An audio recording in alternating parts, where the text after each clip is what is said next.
Le 17 janvier 2026, à 3h47 du matin, un document a fuité. Pas sur Wikileaks, pas via un lanceur d'alerte. Ce fichier a été envoyé par un agent de conformité paniqué dans une banque de métaux précieux à Londres. Il a transmis un fichier crypté à 3 traders de matières premières, un journaliste financier et un contact à la Banque d'Angleterre. Ce document ne devait jamais sortir. Il s'agissait d'une simple feuille Excel, mais en ouvrant ce fichier, tout a changé. 12 colonnes, 8423 lignes. Chaque ligne représente un compte client. Chaque colonne contient des informations sensibles, nombre de tonnes réclamées, nombre d'onces allouées, les dernières vérifications. Et quand on additionne, les chiffres sont choquants. 61,8 milliards d'onces revendiquées, seulement 14,3 millions d'onces allouées. Le rapport? 4300 à 1. 4300 promesses papier pour chaque once physique dans les coffres. Et ce n'est qu'une seule banque parmi 6 institutions principales du marché de Londres. Si ce ratio se vérifie pour les autres banques, la situation devient catastrophique. Mais ce qui rend cette fuite différente des autres alertes, des autres analyses, des autres prédictions, c'est que ce n'est pas une estimation, ce n'est pas une spéculation. Ce sont des chiffres internes, des comptes clients réels, des inventaires de métaux réels, des ratios de levier réels qui n'auraient jamais dû être exposés au public. Ce matin, le 17 janvier 2026, la bombe a éclaté. Ce fichier a ouvert les yeux du monde. Et la vérité est bien pire que ce qu'on imaginait. La fuite n'est pas un simple document. C'est le début de la fin d'un système qui repose sur l'invisible. Ce que vous allez découvrir maintenant, c'est une vérité mathématique. Restez bien avec nous. Vous ne voudriez pas manquer ce qui arrive ensuite. Tout semble fonctionner parfaitement pour les grandes banques depuis des décennies. Des promesses papier, des montants colossaux échangés, mais si peu de métal physique derrière. Le marché des métaux précieux repose sur un mensonge qui dure depuis trop longtemps. Et tout cela n'a jamais été vraiment vérifié jusqu'à ce matin. Le fichier fuité est bien plus qu'une simple révélation. Ce n'est pas seulement une fuite d'informations. Ce document expose la vraie nature du système et voici la question cruciale. Comment ce marché a-t-il pu en arriver là? Comment une poignée d'institutions a-t-elle réussi à manipuler un marché aussi vital sans que personne ne le voie venir? La vérité, c'est qu'il est trop tard pour revenir en arrière. Une fois ce document tombé dans les mains des bonnes personnes, tout a changé. Vous pensez peut-être que ces choses-là arrivent à d'autres à un autre moment. Mais si vous possédez de l'argent en métal ou même des parts de fonds comme SLV, vous êtes directement concerné. Et la réalité va vous frapper très vite. Imaginez un instant que ce système colossal s'effondre sous le poids de ses propres promesses. À quoi ressemblera ce crash? Comment un monde entier qui croyait posséder de l'argent en métal va se retrouver face à une vraie pénurie? Restez bien avec nous car les prochaines révélations vont changer votre perception du marché à jamais. Voici ce que révèle le fichier. 61,8 milliards d'onces revendiquées, mais seulement 14,3 millions d'onces allouées. Le ratio de levier, un incroyable 4300 à 1. C'est une gigantesque illusion construite sur des promesses de papier. Et ce n'est qu'un seul acteur du marché.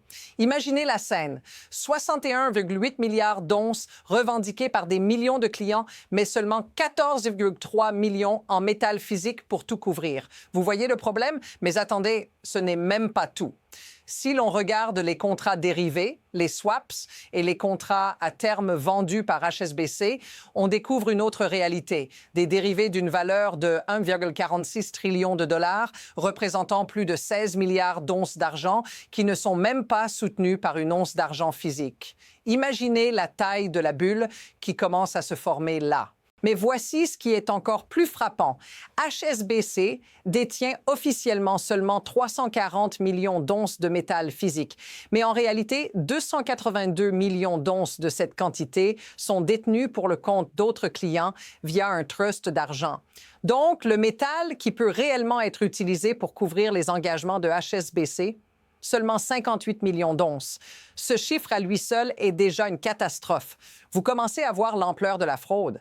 Maintenant, et c'est là où ça devient encore plus fou, HSBC a prêté une grande partie de cette quantité à d'autres institutions, des entreprises minières et des utilisateurs industriels via des contrats de location. C'est-à-dire que ce métal est tout simplement parti. Et quand vous additionnez toutes les promesses de paiement, le calcul devient carrément insoutenable. La situation est bien pire que ce que l'on imaginait. Il n'y a pas de retour possible. Le système a été conçu pour échouer. Et ce fichier fuité en révèle l'ampleur exacte. Nous parlons de centaines de milliards de dollars en engagement papier pour à peine quelques milliards en métal physique. Mais le pire dans tout ça, ce n'est pas une erreur de calcul, c'est une vérité mathématique. Et cette vérité est en train de changer tout ce que nous savions sur ce marché. Maintenant, voyons comment cette situation va rapidement s'intensifier. Historiquement, ce genre de levier exorbitant était invisible pour la plupart des gens. Mais aujourd'hui, tout a changé. Quand un système basé sur des promesses en papier est poussé à ses limites, il finit par s'effondrer sous son propre poids. Et ce n'est pas juste une hypothèse. Ce fichier fuité nous montre exactement où en sommes. Regardons un exemple simple. En 2008, le système financier mondial s'est effondré à cause d'un excès de dette et d'une confiance aveugle dans des actifs qui n'étaient en réalité que des morceaux de papier. Ce qui est frappant aujourd'hui, c'est que l'histoire se répète, mais cette fois-ci, c'est l'argent physique qui est en jeu et le problème est encore plus grave. La question n'est plus si cela va se produire, mais quand. Et ce moment est déjà en train d'arriver. La proportion des demandes de livraison physique dans le marché de l'argent a commencé à augmenter de manière exponentielle. Ce n'est plus un phénomène marginal. En 2025, des entreprises comme Tesla, Apple et Samsung ont commencé à réclamer des millions d'onces de métal physique. Mais voici la chose, le système ne peut pas supporter un tel afflux de demandes. Il ne l'a jamais pu. Si tout le monde commence à réclamer son argent, ce qui est déjà en train de se produire, ce marché va exploser. L'effet domino est en marche. Les demandes de livraison physique augmentent à un rythme que les banques ne peuvent pas suivre. Et vous savez ce que cela signifie? Le prix de l'argent va exploser parce qu'il n'y a tout simplement pas assez de métal pour satisfaire tout le monde. C'est une loi mathématique implacable. Et maintenant, c'est là que ça devient encore plus inquiétant. Vous pensiez que l'on avait atteint le fond avec ce 4300 à 1? Détrompez-vous. Ce n'était que le début. Le fichier fuité nous dévoile une autre couche, encore plus choquante. L'un des détails les plus frappants de ce document, c'est la contradiction flagrante entre ce que disent les banques et ce qu'elles font réellement. Regardons HSBC. Ils n'ont que 58 millions d'onces de métal physique réellement disponibles, mais leurs obligations totales s'élèvent à plus de 78 milliards d'onces. Et pourtant, ils continuent à vendre des dérivés, à prêter des métaux qu'ils ne possèdent pas, en espérant que personne ne remarque l'énorme trou dans leur bilan. Mais aujourd'hui, tout cela est exposé. Ce n'est plus un secret. Et voici pourquoi cela change tout. Le 4300 à 1 était déjà un problème. Mais quand vous découvrez que certaines banques, comme HSBC, sont en fait plus proches de 5460 à 1, le véritable désastre devient évident. Il suffit qu'une partie des détenteurs d'obligations réclament leur argent pour que le système entier s'effondre. Le piège se referme lentement sur eux et personne ne sait comment cela va finir. Le pire dans tout cela? Le marché de l'argent, dans sa forme actuelle, est une illusion qui peut s'effondrer du jour au lendemain. Et quand ce moment arrivera, personne n'y sera préparé. Les grandes banques n'ont pas de plan B. Elles ont misé sur le fait que tout le monde continuerait à accepter leurs promesses en papier. Mais la vérité, c'est qu'il n'est pas trop tard pour agir. Et cette fuite pourrait être l'élément déclencheur d'un changement radical. L'intensité de la crise ne fait que s'accélérer. Imaginez maintenant que tout s'effondre à la fois. Un événement se produit et, soudainement, le marché entier perd le contrôle. Ce n'est pas une question de si cela arrivera, mais de quand. Et la vitesse à laquelle cela se produit est stupéfiante. Regardez bien, en l'espace de quelques jours seulement, tout a changé. changé. Le 17 janvier 2026, ce fichier a fuité. Le 19 janvier, les premières histoires ont commencé à apparaître dans les médias financiers. La panique commence à s'installer. Les actions de SLV, un des plus grands fonds liés à l'argent, connaissent une explosion de demandes de rachat, multipliant par 3 les volumes habituels. Mais voici où ça devient critique. HSBC, qui custodie ces métaux pour SLV, refuse d'honorer ces demandes de manière transparente.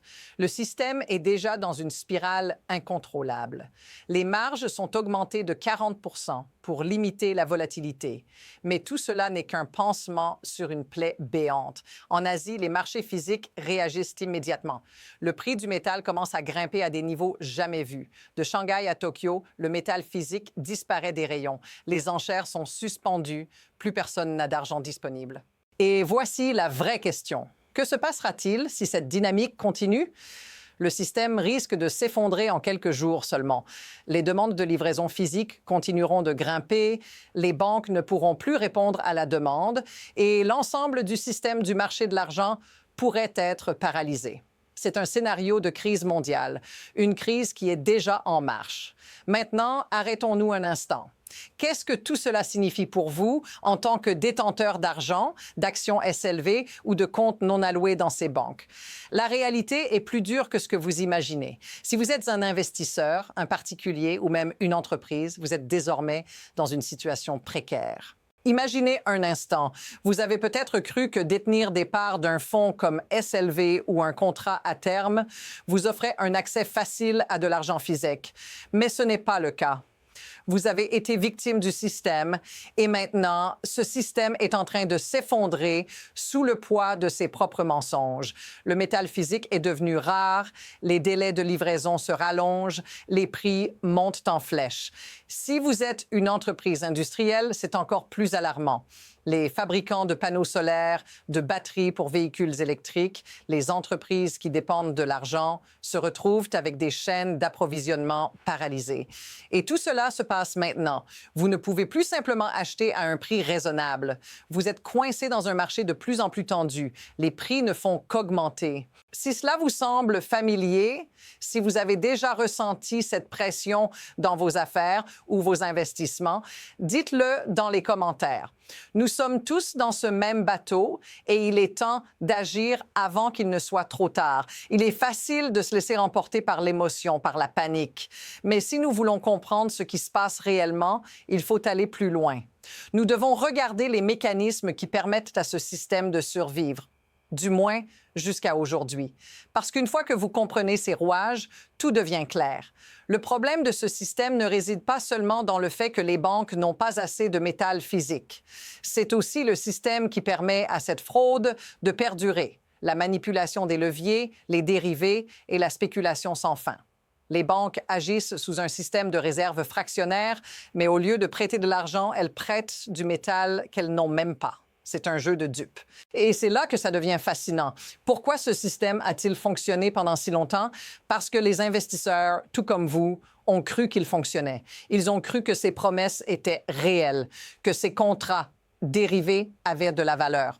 Ils ont cru que la demande physique était faible, qu'il suffisait de jouer avec des contrats à terme pour compenser les déficits. Mais aujourd'hui, avec cette fuite, la vérité est exposée. Le système n'a plus de place pour cacher ses failles. Et cela doit être un avertissement pour vous. Il ne s'agit pas simplement de spéculation boursière ou de fluctuation de prix. Ce qui est en jeu ici, c'est l'intégrité de tout le système financier du marché des métaux précieux. Et la réalité, c'est qu'il n'est pas conçu pour survivre à une telle demande de métal physique. Alors, maintenant que nous avons vu la réalité du système, que se passera-t-il dans les semaines à venir? La vérité, c'est que personne ne peut prédire exactement ce qui va se passer, mais il y a 2 trajectoires possibles qui se dessinent clairement. La première trajectoire, c'est celle d'un effondrement rapide. Les demandes de livraison physique vont continuer à augmenter et à un moment donné, les banques ne pourront plus cacher leurs faiblesses. Le prix de l'argent va continuer de grimper jusqu'à ce qu'il atteigne un point où il est tellement élevé que les spéculateurs, les investisseurs et même les industriels vont se retrouver dans une position où ils n'auront d'autre choix que d'accepter des compensations en espèces plutôt que du métal physique. Ce scénario entraînerait un effondrement de la valeur des contrats dérivés et des parts d'ETF, tandis que les actifs physiques continueraient de s'apprécier. Mais il existe aussi une seconde trajectoire plus nuancée, celle où le système tente de se stabiliser temporairement. Les banques Ponzi pourraient tenter de ralentir les demandes de livraison, imposant des restrictions et cherchant à gérer la situation en limitant les transferts physiques. Cela pourrait tempérer la hausse des prix pendant un certain temps, mais c'est une solution temporaire. L'illusion de stabilité durerait jusqu'à ce que la pression refasse surface, plus forte que jamais. Quoi qu'il en soit, une chose est certaine, la dynamique qui a été déclenchée avec cette fuite est irréversible. Nous assistons à un moment historique où le marché des métaux précieux ne sera plus jamais le même. Ce qui est en train de se passer est inévitable. Le système, tel que nous le connaissions, est en train de s'effondrer. Ce n'est pas une spéculation, ce n'est pas un pronostic. C'est une vérité mathématique imposée par les faits. Le marché des métaux précieux, soutenu par des promesses sans fondement, est sur le point de connaître un réajustement brutal. Mais voici l'insight final. Ce n'est pas seulement un problème pour les banques, les investisseurs institutionnels ou les grandes entreprises. C'est un problème pour vous. Si vous avez encore des positions en papier, si vous avez des parts dans des fonds comme SLV ou des comptes non alloués, vous êtes dans une position risquée. Le moment est venu de prendre des décisions. Ignorer cette réalité, c'est risquer de tout perdre. Mais pour ceux qui détiennent de l'argent physique, c'est un tout autre scénario. Vous vous trouvez au cœur d'un événement qui pourrait transformer votre situation financière de manière spectaculaire. Ne vendez pas à la hâte. Attendez le prix de stabilisation. L'événement auquel nous assistons aujourd'hui pourrait vous offrir des rendements inimaginables dans les semaines à venir. Et maintenant, la vraie question est, êtes-vous prêt à faire face à la réalité de ce système effondré? Si vous ne voulez pas être pris au piège, abonnez-vous pour suivre cette analyse en temps réel. La fuite des 15 trillions de dollars n'est que le début. Ce qui vient ensuite changera tout. Restez avec nous pour ne rien manquer de la suite.